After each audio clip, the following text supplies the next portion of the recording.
What's going on, y'all? Welcome to another episode of Cutting Up with Unkle Mel. And this is a very special episode. I know I say that on every episode. I know that. But this was supposed to be episode 1 of 1. All right? But this guy is so damn busy, I had to wait on it. Man, stop it. Welcome, Mr. Dale Roberts. Appreciate Jr.? Yeah, I'm a junior. The real hellbender. Let's go and get into it. Hey. My favorite part of the show. Go ahead. Hey. Hey. Hey. Hey. How you cutting up? How you cutting up? Bitch, how you cutting up? How you cutting up? Yeah. How you cutting up? Bitch, how you cutting up? Oh. Man, let me chill out. What's going on, man? I'm chilling, brother. Man, I really appreciate you you being here. When I started this whole thing, talking to you, you know what I'm saying, giving me the motivation that I needed, you know what I'm saying, to do it.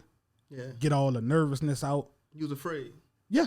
Yeah. But I'm like, he gotta be the first person I do an interview with. But you was so damn busy. Man, yeah. Make sure you're in the mic. I'm sorry about that. Oh man, my bad. Yeah, but you're so busy, bro. I am. I do be busy, but I made time to come up here. Yeah. I appreciate it. I remember when all this was just a scared talk. Yeah. You was afraid. Yeah, I was definitely. I was on you though. Yeah. I mean, you you know, before we even get into the things that I want to ask you, I gotta say this. Thank you now for showing me in our career what's possible. Yeah. Because you don't know how far you can go if somebody else didn't already go there. You could think about it, right? Right. But if you the first one to do something, you're gonna sound pretty crazy. That's huge. You know what I'm saying? But you was already doing stuff. I'm like, oh, you could do that? You could do this? You could do that? Yeah. You know what I'm saying? So that's just a little here and now. But for those who don't know, because me and you from the soil, we from the same place. Right. Tell us about where you from, what life was like growing up for you. Oswego. Yeah. I'm from Oswego. That's like the West Bank. I would think the smallest city on the west side. Not much goes on there besides what? Fishing and the shrimp lot. Yeah. That's about it. I mean, playing basketball. But outside of that, I mean, it's a small town. That's why I always tell people I'm just I'm a skinny kid from a small town trying to make it out. For y'all who don't know, both of us. Now I'm originally from uptown New Orleans, but I moved to stay with my dad when I was about 6. Ain't shit to do in Westwego. Westwego, I love you, Westwego, but you are trash. Hey man, don't be going too hard on my city. But I understand that. I'm saying, imagine being from a place where a nigga was just like, Westwego. Like, that's like Westwego. Like, Westwego, like, let's get the fuck out of here. Right. Yeah, definitely. That's what some niggas say when we leaving. Right. Like, East we go, West we go. Like, you know what I'm saying? And I notice when I go back home, sometimes I see people when I'm stopping to get a snowball, and they be like, what's up, Jamil Bowser? I'm like, nigga, how you know my name still? Yeah, right. Because they never went nowhere. Right. But you made it out of that. Yeah. My Aunt Lisa hates Westwego. Yeah. Ooh, yeah, Travis' mama? Yeah. She hates Westwego, dude. because it ain't nothing to do there. Yeah, man, I understand that, you know. Police harassment and stuff like that, it's just nothing to do. It's nothing to do there. So growing up with you're a skinny kid that made it out, and what did you feel like you had to escape? You had to make it out from? Like, what was it like for you in Westwego? Well, I always seen past Westwego, but don't get it wrong. I still love Westwego. Yeah. And let me tell you why. Because my grandparents pretty much migrated there from Homer. My grandpa Dalton and my grandmother Ethel, and that's pretty much how my family came there. And I remember they was living in a little shack in the backyard, and he built his house from the ground up. Yeah. So my roots are there. Okay. Even with my mother's parents. So I seen like the evolution of all the stages of Westwego. Okay. But I was never I never lived within those parameters when it came to ambition and vision. You know, I lived in Westwego, but my mind was in New York. I Right. swear I was from New York. Right. You know, so Well, you do look like Jay. Man, go ahead. I don't look like no Jay. You do look man, like Jay. Stop it, man. Yeah, man. But I always seen past Westwego, but I still have love for Westwego. Mm-hmm. I learned a lot there. Yeah, cause Good and bad. my thing growing up was just like, you know, my thing is I always just had this mentality: don't die where you grew up at. Mm-hmm. You know, cause then you never seen nothing. Cause I grew up on movies like Trading Places. You know what I'm saying? The Secret of My Success with Michael J. Fox. Mm-hmm. You know, just big city shit. You know, Mary Tyler Moore. I'm gonna make it. You know what I'm saying? Like that was my thing. So I knew that wasn't the place to make it. And then I always had like a hustler ambition. Like quiet as kept. You don't even know this, and me and you talk a lot. I used to steal candy out of Winn-Dixie on right down on the West Bank Expressway. And what's it go? Yeah. Yeah. Like every morning. Word? And used to go to Vic Petra and sling it because I knew kids like candy, but I was never a candy person. Right.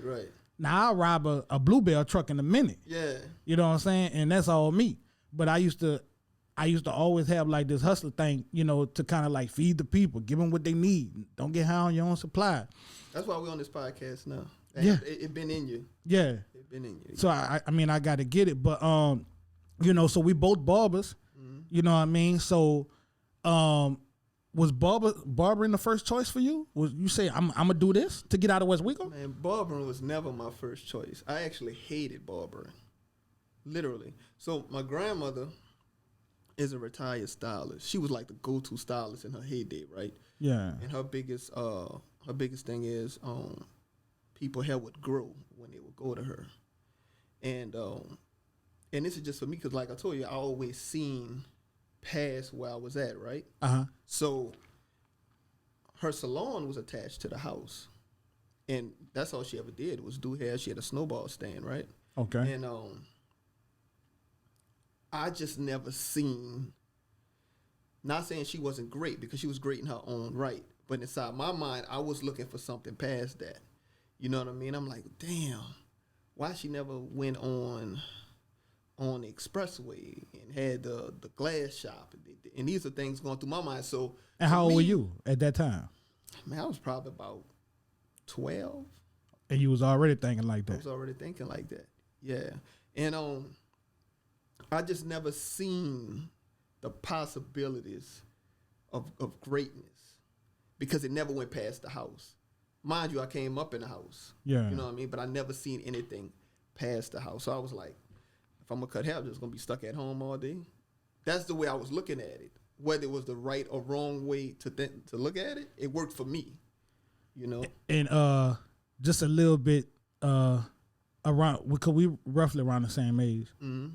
And man, just I sometimes think about the way I used to think about things, and like whether it was the right or wrong way, that's still how I looked at it. That's how you looked at it, right? Yeah. And me and my grandmother, we had that conversation because I asked her. I was like, Grandma, this is when I first opened my first shop, right? And I was like, why you never went further than your residence? And she said, grandson, as much as I wanted to, I didn't have the support, which was of my grandfather, right? Yeah. Because he was more of my grandpa was like more of a nature man. Yeah. And I don't think they kind of believed in a woman excelling back in those days because they did everything. But I'm a little bit like that too. Yeah, but she just was like, she wished she would have. Mm-hmm. As a matter of fact, my grandmother, she have a lot of roots in New York. She wanted to leave and go to New York. She wanted to leave Westwego, but she stayed behind because of her children. And I will never forget this. She told me, she said, you're doing everything I wanted to do. Yeah. And that makes me happy. Because I was about to say, when you was like, why she never went past the house, I was already thinking, well, to her, you passed the house. Yeah. You are the past the house. Right. And we had that conversation. And when we had it, I understood and I settled with that. Like, it made me really happy that that's the way she looked at it. She like, you're doing it, grandson. Like, I'm good. You know, so. Right. When I be wanting to just throw the shop away, I remember, the conversation, and it keeps me grounded. Oh, you had the time, too, when you want to throw the shop away? I had many times I wanted to throw the shop away. Many times. And don't get me wrong, dude, like the people I work with, they like my family. They the best. I couldn't have asked for anybody better. Even along the journey, you have people, you lose people, right? Right. But it's just times you feel like, what I'm doing this for.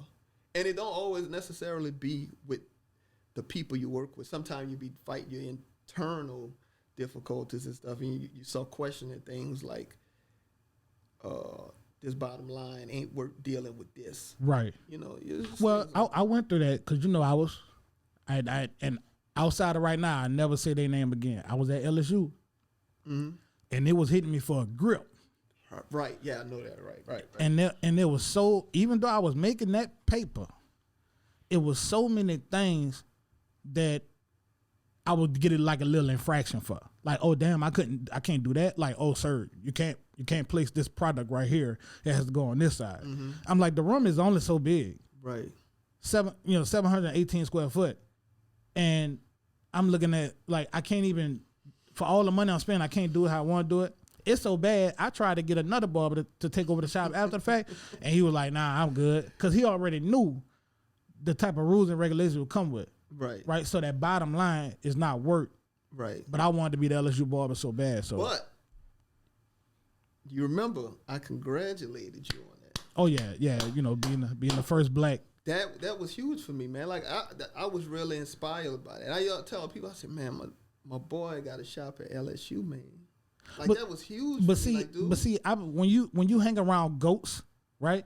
Even though the goat will be like, man, you did something big, but I'm looking at you like you the goat. Like, I ain't doing nothing. I don't feel like I'm doing nothing. Huh? I don't feel like I'm doing nothing. What you did was huge. I was like, that's it. Well, we doing good for two people that ain't doing shit. How about that?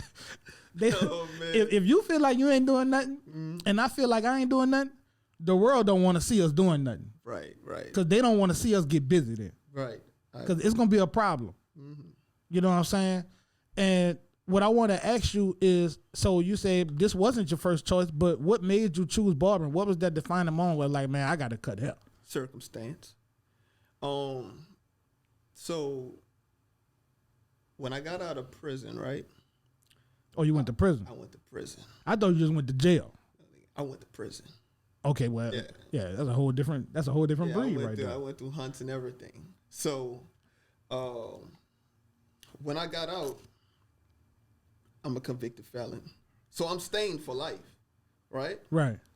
I don't look like a convicted felon. Nah. But on paper, I look like a nice guy. Yeah. So when I'm applying for these jobs, I'm either not getting them because they see I'm a convicted felon, right? So I went to construction, which I knew because I have a background in construction because my dad is a master carpenter, right? Okay. So I get these jobs, and whenever the work slows down, the convicted felons are the first day cut. So I'm coming on as a helper. Okay. And after the second time, I got laid off. My last job was at a construction company out of Harahan. I'm not mentioning their names, unless they're paying us for it. But anyway, right, yeah. But anyway, branding, y'all. Yes, definitely.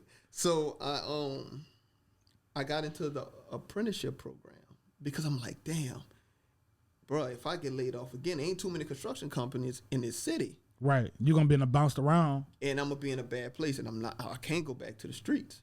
So I got into the apprenticeship program, and I started cutting hair on the side. I got into the shop, and I was like, if it falls through, at least I have something to fall back on. Right. And if I get laid off again, I'm just gonna cut hair full time. But I didn't want to do that. But that's all I knew besides the streets. Yeah. And one day, me and a friend was having a conversation, and he was like, man, just cut hair. Just cut hair. I'm like, that was so boring to me. Like, I mean, I cut hair before, but I didn't see any miracles that could happen out of cutting hair. Yeah. From my experience. And man, once I really got laid off that third time, dude. And that third time is when that was the best layoff, right? Right. And the apprenticeship program was the best decision I had ever made financially and mentally.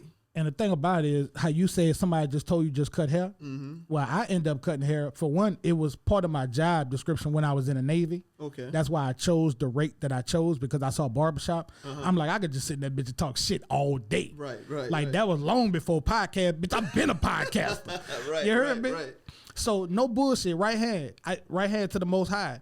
I used to sit in the barbershop in the Navy, and that's right when the barbershop movie came out. And I used to be like, shit, if you can't talk straight in the barbershop, where else can you talk straight? Right. And they had a chair in the corner of the shop that didn't have a station, and I would just sit there and just run my mouth all day.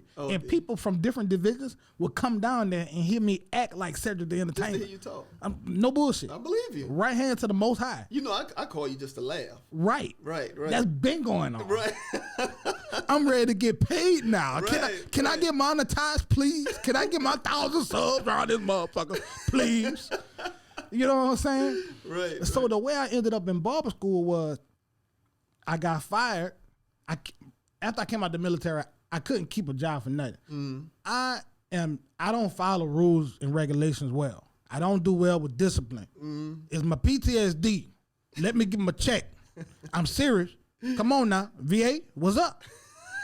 give my PTSD. Stop denying my shit. Oh, man. So I got issues with following directions, and I got fired from this place. I'm not gonna say their name, but we used to bring people furniture. When they don't pay it, we report their shit. So, and then I ain't gonna lie, that used to hurt my heart.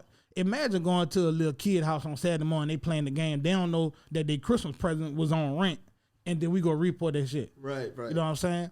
So I got fired from that job. My supervisor didn't want to fire me. Shit rolls downhill. So it rolled downhill. And she was like, well, didn't you say you wanted to go to barber school? Didn't you say you wanted to be a barber? I said, bitch, you sure right. I got fired on December 4th, 2009. My first day of barber school was January 5th, 2010. Word. And I finished. Now, barber school is supposed to be 1,500 hours. It's supposed to take you like a year and a half. I finished in 7.5 months. I was so ahead of the game to where when I applied for a scholarship in barber school, Right. they sent me home for 2 months. They said you got too many hours to qualify for this scholarship. You're over 1,000 when you're only supposed to be at like 700, 800. Right. So go sit down for 2 months, then come back and we could give you the scholarship. So, but that was just to tell you how we have so many similarities, not based on just where we're from, but how somebody said, hey, didn't you say you want to be a barber? Haven't you cut hair before? You should do that. And somebody told me the same thing. Because we don't want to do this when we first get into this where somebody got to tell you, hey, man, go do that. I definitely didn't want to do it. I'm going to be honest with you. I hated cutting hair, dude. I really did. I had the talent and everything to do it. Yeah.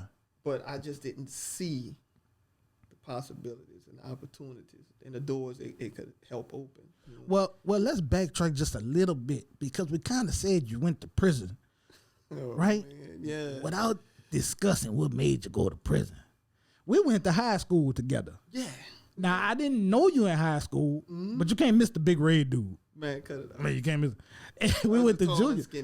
We went to junior high together as well. So what happened between high school and going to prison? Dude, that's crazy. High school. I was in high school, but I wasn't in high school. I was getting busy in high school. So you was just there? Nobody knew. I was passing. Right. Okay. My mom and them wasn't having that. Boy, you ain't passing, you getting out this house. Hey, y'all, remember, this is Raising Canaan. This is Raising Canaan. No, man. Hey, man, it was, dude, like me and my partner, I ain't gonna say his real name, I'm gonna use the nickname Mad Dog. Okay. We had a whole system going, dude.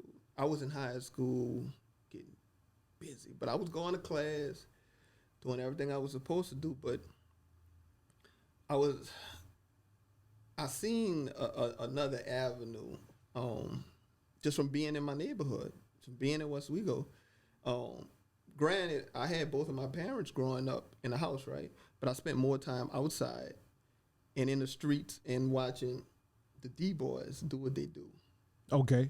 You know what I mean? And I mean, that's where it started. It started in high school, my last year of high school. And see, the side of Westwego I'm from, was raised at, didn't even see no D-boys. I know one thing. That project and in Dave, yeah, everywhere. Because growing up in Tanglewood, You know, totally different environment. It's not that kind of activity over there. But back where I was living at, it was like they got down. I mean, shootings, everything. Yeah, bro. I was a little scared to go to bed. I remember catching the bus to go work at this major retail store. Branding, I'm not saying anything. I remember catching the bus, and I'd be like, "Ooh, don't let the bus stop here." Yeah. You know, taking that hit with Pete. Yeah, it was a little rough back then. It was rough back then, bro. And so that's what kind of led you to it. Definitely. But you were successful at it while the getting was good while it was good. You know. Yeah, you know what I mean? I was. You're doing this. Not that I'm proud of it, but I mean, I was successful at it, very successful. But see, in our day, they was our role models. The dope boys, the role model, man. Definitely. 80s babies, one thing about us 80s babies, we wasn't trying to struggle. No, man. It wasn't trying to kill either. No. Like back, so times are different now. Like back then, it was about making $1. Now it's I mean, everything now is about catching a body. You want to drill. Right. Everybody's drilling now. Nobody's hustling. Like back in our day, nobody wanted to kill. Mm-hmm. And nobody wanted to use. Right. Now all they want to do is kill and use. Yeah, I mean it's just different. We went from being dealers on music to being users in the music. So that's I don't know what's up with y'all new dudes, but so let me ask you this. So found out why you chose barbering. Even though when you first chose, and I gotta say this before I move on too. Barbering for most people is a second chance occupation. Nobody really thinks about it that deep because, bro, I eat, sleep, and shit barbering. Like, I really think about this through and through. Right. And I've noticed I was in my barber school, bro. I'm like, damn, did everybody go to jail except me and a couple other people? Mm-hmm. And me and the other people was in the military, so that's the same thing as prison. You know what I'm saying? Yeah, I mean, it's a reason for that. Barbering isn't held as a noble occupation like doctors. Outside lawyers, the community, yeah. You know what I'm saying? Right. Little do you know, you can make just as much or more. Right. If you do right with it. Right. But it's not glorified. It's not a glorified occupation. Social media made it a glorified occupation. Yeah, it did. Mm-hmm. It did with all them little hashtags. Yeah, hashtags. Yeah, right. Like, man, being a barber and a stylist is like the hottest thing right now. You got rapping. Yeah. For real. Because stripping. Can't forget the strippers. Boy, you know how many strippers do hair? Boy, you'll have a stripper clapping them booty cheeks on you, and then if you look at her tattoos good, you'll see a hairdryer over here on the right booty cheek, and then she'll have a pair of shears on the left booty cheek, and then she'll have some strands of hair in the middle, but that's a different story. Cutting up with Unkle Mel. Hey, that's what I do. Strippers, shout out to all the stylists that are strippers, because I'm telling you, I bullshit you not. And if y'all don't like it, fuck y'all. But a lot of them girls out here that was going to Aveda, a lot of them girls was stripping and prostituting. No, I don't know. I don't know any of that. Hey, I said it. Fuck it if you're mad. I don't care. This the episode y'all been waiting on. You think I'm about to bite my tongue? Well, got me fucked up. Don't monetize this one. I'll put this shit on Patreon, I guess. Fuck it, but I'm keeping it real on this one. So, did you see this being your life, the way your life is now? No. Did you see this? No, I didn't. I really didn't. I was just trying to stay out of jail. Keep a couple dollars in my pocket. Well, you a long way from jail now. Very long way. It look like you got more than a couple dollars. Look like you got more than a couple dollars. Nah, man. I'm still trying to make it, bro. Bro, it's just, man. Shout out to Hot Boy Rhonda who told me, well, you know Daryl could help. Hot Boy Rhonda keep up with everybody from high school. Now, Ronald, bro. Yeah. Now, you know him and Rome tight too. I didn't know and that's your boy from back in the day. Rome is my boy. So we really in the same circle, bro. Yeah. As a matter of fact, I did some interviews with Ronald at Delgado. Yeah. On Dolphin Radio some years ago. Yeah, man. I still got the pictures and stuff too. Cause he be like, man, you remember such time? Be like, Ron, I've been gone a long time, bro. Like I done traveled the world, bro. Like right. I gotta see their faces. Now faces, I'm not gonna forget. Mm-hmm. I be seeing people on Facebook all the time that get suggested to me. I'm like, oh yeah, I remember that face. Right. You know what I'm saying? But Ronald was like, man, you know what that was? I'm like, man, let me see what you're talking about. I'm like, oh shit, this dude doing it like big. And I think we got our first shops around the same time. Mine was 2013. Yours was what? 14. 14? 14, 14. That's when I started working on the shop. That was a down year. Yeah. That was a bad year, boy. Man, you know, so like you said, that was a bad year. What specific decisions did you make to put you where you at now? You had that bad year, because ever since me and you got click tight, every year has been a good year. Yeah, it's been going up. So what you changed? What did you do different? Because this is something I need to know personally. Now, so that 2000. Let me say this. One of the first defining moments that helped turn everything around. Mind you, I was still in apprenticeship program when I started building my shop. Okay. And we was in class one day, and I wasn't doing designs or nothing at this time. I was just cutting hair, right? Yeah. And my teacher, Miss Carolyn, shout out to Miss Carolyn. She said something that resonated with me, and it was on from there. She was talking to the class. She said, "Look, if y'all want to be successful, you have to do something nobody else is doing. Find your niche." And automatic, when she said that, it went off. I'm like, dude, I can draw. Yeah. I'm like, that's my advantage. Yeah. I can draw. And if you notice at the time early on, all I would do was designs. Right. Because it was nothing I could do. I could do that with no problem. And that's what caught everybody's attention. So that 2014 year when I was going through that bad phase, and that's because I was trying to build a shop, right? Right. That I didn't have the money for. Who? It drained me. Talk about it. Right? Dude, it was so bad. My accountant was like, a year past that, he was like, I don't know how you came out of that, but you did. Dude, everything was in the negative. Everything. It was bad. So what happened was when I was building it, so I was building the shop, right? And I was paying boot rental at the shop I was working in. Mm-hmm. It was hard, dude, because that stuff was sky high. You talking about plumbers, architects, trying to get people to work. That was like the thousands and thousands of dollars. I was about to give it up. But I had some good people around me, and I pushed through it. And when I came out of that 2014 year, everything went up after that. Yeah. You know, but I had to fight. That 360, but I'll never forget that year. I still got those tax returns. I look at them every year. I'm like, boy, I hated you. Yeah. That was a bad year, dude. Like, dude, I remember I gave up my apartment.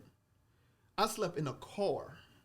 I had all my clothes in my car for like maybe 3 or 4 weeks. It wasn't that long, but for like 3 or 4 weeks I was homeless. Then I went and moved in with my brothers that I grew up with, Travis and Wade. And I didn't want to do that. Dude, I had a new MacBook I bought, right? Yeah. I had bought that MacBook for like $1,500. I sold that sucker for $5. Oh, wow. To finish paying the plumber. Yeah. So when you talk about sacrifice, yeah, dude, I was selling shoes on eBay. A lot of stuff everything I sold everything but my books. I promise you. So that's the way I know to get it. I know what it feels like to sacrifice. A lot of people don't want to deal with that. Yep. Boy, I sacrificed everything. My furniture, I sold all that. When you walk in that shop that I had in Marrero, yeah, the one Josh is in now, yeah.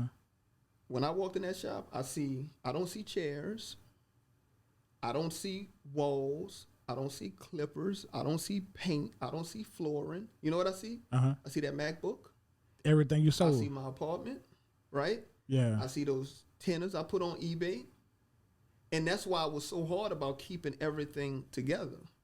Because when you walk in there, you see a barbershop. When I walk in there, I see sacrifice. Mm-hmm.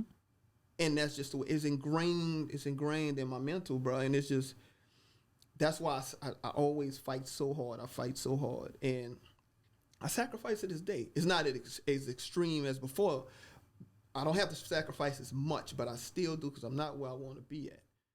Yeah, so like when somebody come to me and they want to talk about breaking in the industry and becoming that barber that they inspire you to be, the first thing I talk to them about, mastering your skill and sacrifice, because that's all I know. I didn't skip straight to celebrities, so I'm not going to tell you how to do it. Right. I don't know how to do it. Right. Because that's what everybody mostly wants to do that, today. That was something organic that came. Right. So it's always going to be about sacrifice and mastering your skill. And that's really the journey. That's where the journey begins. You have to begin with that if you're starting from the bottom. Right. And then you work your way up. That's how I am with this studio, man. Like, everything in here, like, you see a table, I see how much it costs. Right. I see how much these mics cost. I see how much this banner costs, this paint job costs, this camera. Right. And I see the stuff that I still have to buy. And I don't know where the money coming from. Because I'm spending more money than I'm making cutting hair right now. Because I don't have a lot of clientele. My clientele is limited, but loyal. Gotcha. Right? Limited but loyal. I don't have it how I had it when I was at the university. So really, I'm starting from the bottom again. You know, going after 10 years of my career, because of COVID, I got to start over. Right. You know what I'm saying? Yeah, like I'm really starting over. And you know, that's how me and you talked once before. You say business got better for you after COVID. So that's like I want to talk to you about. Tell the people how you were able to, if you can even describe it, how were you able to pack out at least 2 calendar years, 18 and 19 for sure? And did you fill out 2020? Like, was 2020 completely booked? No, I didn't. I did that I think I did that in 18 and 19. Yeah, 18 and 19, you had full calendars. For the whole so year. So what I'm telling y'all, from the first day of January to after Santa Claus cut his fat ass up to the North Pole, he was cutting. Yeah. How you do that? Wait, we talking about pre-COVID, right? Yeah. Yeah. So, yeah. BC. Yeah. Before COVID. No, you stupid. Little biblical jokes. Oh man. For my religious people. So, I was humming at that time. I had I still have a lot of clients. I think at that moment I probably had about like 250. 250 heads. No, 250 clients. You had like that say Daryl is my barber. Yeah, I had like 2. Now, you have your people that you see weekly, your bi-weeklies, quarterly, and you have seasonal, right? So what I did was, I'm like, man, I'm going to take and offer my clients standing appointments, right? Okay. So out of that 250, it came down, I think it was like 175 or something like that. Okay. Some would get, no, I'm going to go back. I'm saying because it was about like 75 different every week. So probably like 150, 175. That was too much. So you either you come in every week, bi-weekly. I had quarterly. I did weekly, bi-weekly, and quarterly. Okay. And I punched them all in the system. Okay. So they never had to fight for an appointment because they were tired of fighting. They was locked in. They was locked in. Okay. They were locked in. So I gave everybody a standing appointment. Okay. I did that in like December, the beginning of December. So it's kind of like you booked yourself out. I booked myself out. Oh, okay. Yeah. All right. I just had the people to do it. And you know what's so crazy? I got to mention this. 250 people is a lot. Like you have more clients than I got subscribers right now. So y'all make sure y'all subscribe to my damn channel so I could get more subscribers than he got clients. Cause this is a shame. No, all right. Man. I had to work my way up to that. Yeah, I'm working my way up to. I see that. So and you did that for 2 years straight. 2 years straight. So but you gonna go back to that format? I know COVID kind of.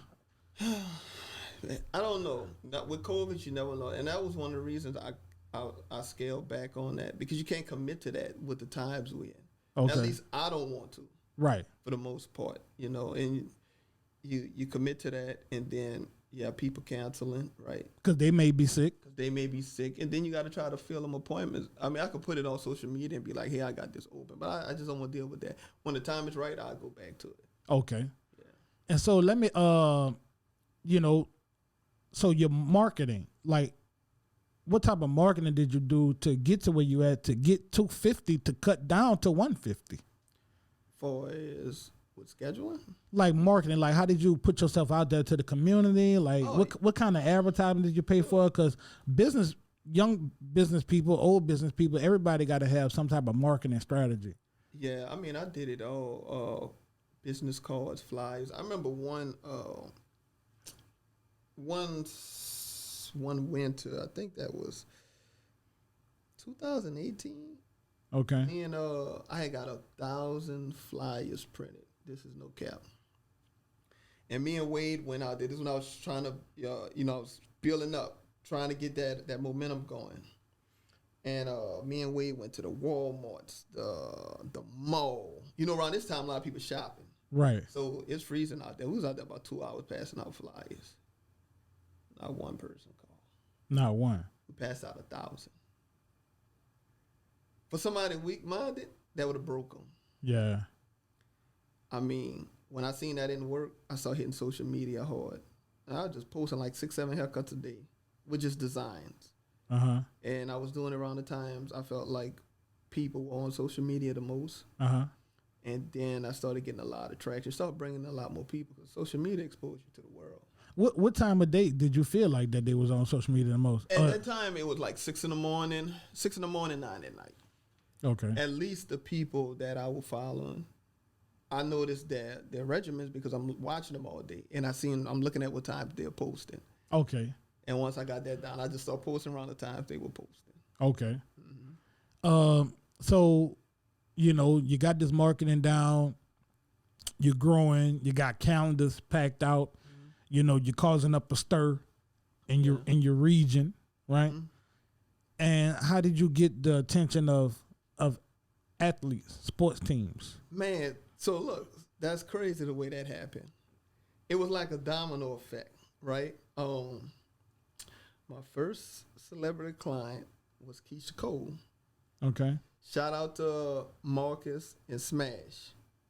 What happened was Marcus called down because they initially contacted him, her manager. Marcus reached out to Richard. Richard couldn't get to her because he was in Baton Rouge. I think Richard was working late or something. So Richard called me. And I was like, yeah, I can do it, right? And I thought it was K. Michelle. Richard told me it was K. Michelle. I don't know if they had the same managers at the time. Okay. So when the manager called, I was like, yeah, I'm coming. I was only like 15 minutes away. When I get down there, it's Keisha Cole. I'm like, damn. I'm like, all right. I'm like, what you want me to do? Cut her hair off? She was on the run tour. But she was really calling me to cut her son hair. Okay. And I posted that on social media because I was backstage with them. And it got a lot of people talking. And like a week later, a partner of mine, I was cutting his hair. He was working out with Saints players. Right? Okay. And I ended up cutting Nick Toon hair because Nick Toon seen his haircut. And Nick Toon led to Brandon Cooks. Okay. They first round draft pick. Right. And after that, it was just back to back to back to back to back to back. Yeah, once you get a first round, it's over from there, Yeah, yeah. And me and him grew to be really close. Yeah, we like close to this day. Okay, because that's what I wanted to ask you about, man. Didn't you get flued out to cut his hair, right? Yeah, he flew you out. Yeah, he flew me out a couple of times. But I remember one time I came back on that private jet. Yeah. That was dope. I was like, man. Yeah, I came back on that private jet, man. And so let me ask you this. Cutting athletes, and then it turned into movie stars. So, you did some Netflix films, got a couple of Amazon films under your belt, you know what I'm saying? Little 2-day delivery films. So how you broke from sports to Hollywood? Man, a lot of that came through social media. Now my first experience was with my partner Ray, and Ray, yeah, Hollywood Ray, yeah. Ray brought me on a film with him. It was A Man Down, and then Essence came around, and I got on with Empire. I was Hakeem's personal barber that day. That came through Maria, and when I started putting those things on social media, other people start looking.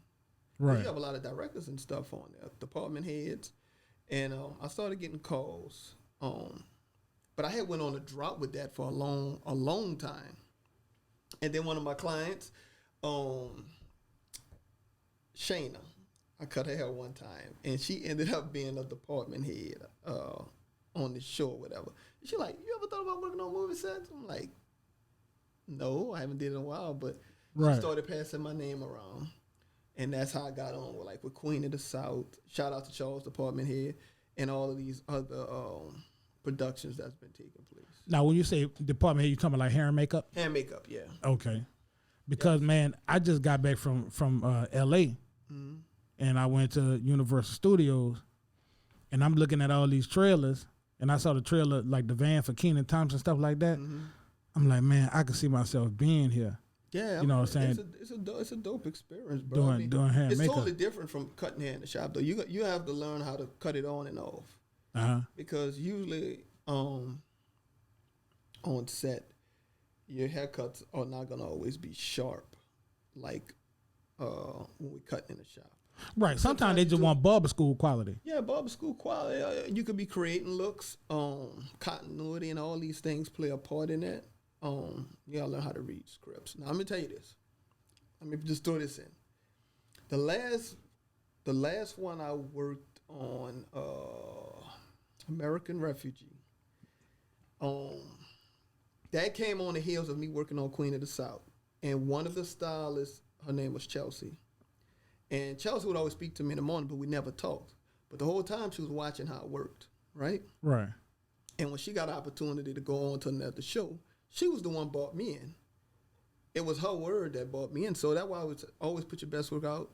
You never know who's watching. Right. And they took me on for I was just a full-time barber. And her and Miranda, they taught me how to read scripts, this, that, and the third, and we rocked out. But I mean, it's all about relationships, bro. Relationships and doing what you're supposed to do when you're there. Right. Because you never know who's watching.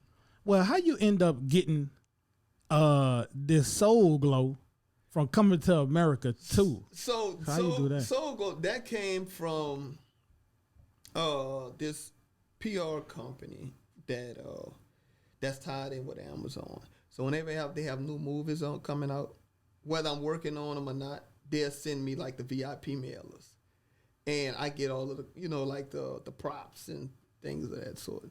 They send it to me before the movie comes out, and I'm cool to see it early. Cause man, when I saw this, y'all gotta excuse me. I was just like, just let your soul glow, feeling oh so silky smooth. Just let it shine, ooh yeah. Man, you crazy. That's just let your soul glow, soul glow. Yeah, bruh. This a collector's item. This is my favorite movie of all time. Coming to America. To the point to where when I was a little kid, whenever I saw like the mountain and the stars going around, right, like Paramount Pictures, I thought that it was always coming to America. Reason being because we 80s babies. Right. Majority of the time, it was actually coming to America because Eddie Murphy was so hot at the time. Right. That his movies dominated television to where, bruh, like, if I was a gambling man, I would have took a lot of people for their money. Every time I saw that Paramount picture come on, I would be like, coming to America, I would have been hitting. Right. Yep. Because, bruh, this right here, soul glow. That's all I can tell you. So let me ask you this. You got Netflix and you're doing all these things with celebrities and whatnot. So now barbering is more business than it's ever been. Would you agree? It's definitely more business. So explain what you learned about the business side of barbering. Because I remember I saw you with a W-9 form that you had created for you. I'm like, who need that and why? Yeah, so again, it's all about relationships. A lot of stuff, I'm quiet. I don't say nothing. Yeah, I need to learn how to be quiet. Listening. My partner Dwayne he has a cleaning company, and he was teaching me about the backside for putting yourself on payroll, this, that, and the third, right? So I took a different route than most barbers would take. One thing I learned for as financing and wanting to get approved for certain things, you can't be taking no losses like that. I don't care how much money you make. Yeah, you can say what you want. It's about what's on that black and white. Yeah. And so I got with an accountant, shout out Mr. Clark. And I used to be mad with him because he had me paying a lot of taxes, dude. I'm like, man, we can't write none of this stuff off. Right. But he was like, man, we can write it off, but you're shooting yourself in the foot if you have goals, you telling me you have goals to do this, that, and the third, you have to take this route. Because if you taking losses, you writing everything off. You can't go into the bank with with a zero profit. You know what I mean? I'm telling you. So I put myself on payroll. Like, I don't pay myself cash. Whatever I make, I put in the bank. And my business writes me a check every week. All the taxes taken out. And at the end of the year, the business shows a profit. My personal side shows a profit. And it puts me in a way better place. Like, I promise you, on my way here, me and my brother was talking about something. And we got off the phone. I said, I need to pay more taxes this year. I need to pay way more. That's just the way I'm thinking, because I want to get something. Right. And I know that my income needs to go up. Right. So I'm going to pay the taxes on it. That's fine. Right. As long as I can get that line of credit there. Again, guys, wanted to say thank y'all for tuning in. Please be sure to like, share, subscribe, hit that notification bell. Check out some of our earlier content. And as you can see by listening to what we just did, got a lot of great content coming to you guys in the near future. This has been Cutting Up with Unkle Mel. Y'all go follow my boy, The Real Hellbender. I'm going to put all the links down to the social media down in the description below. How long you been cutting? Hey. Yo, hey. That was a good episode, Yeah, man. that was live. I appreciate you for coming. Thank you. That was live. Hey. Tune in to Unkle Mel.